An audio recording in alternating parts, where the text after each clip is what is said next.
You know, ever since doing these skits on TikTok, I've seen comments saying like, oh, you need to write books. And it's crazy to hear that because over the last 10 years, that's literally what I've been doing.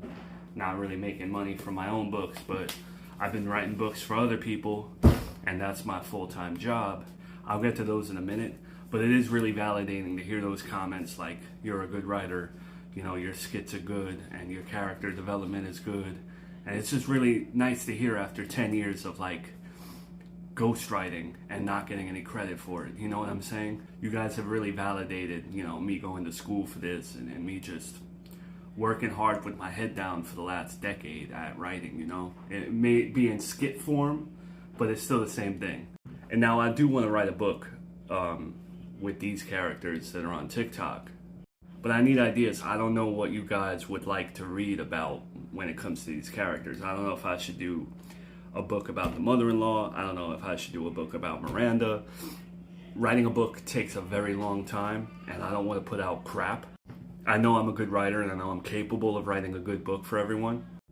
But I don't want to write a book that's not going to sell either. I don't want to write a book that no one's going to buy and no one's going to care about. So I'm open to ideas about what you would want to see in book form.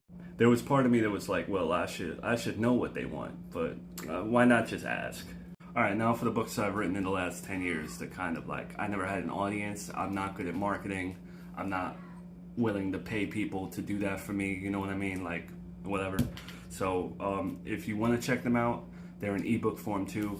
You don't have to buy the physical copy. But I mean, it would be poetic if these books started to sell because of my TikTok and it all paid off. But who cares at the end of the day, right?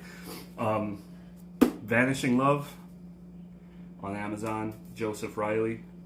I know it's backwards, but Better at Friendships. This is my favorite one because it's like, it really does a deep dive into the character's mind, and it really builds up like a strong female character, and it's not your traditional love story.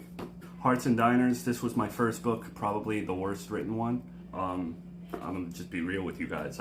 This was the first book I ever wrote, but it has a soft spot for me because it was the first one I wrote. I wrote it when I was depressed. It pulled me out of a depression. Breakups, this is a small one. And Job Post to Love is a short one as well. Those are all in my link tree.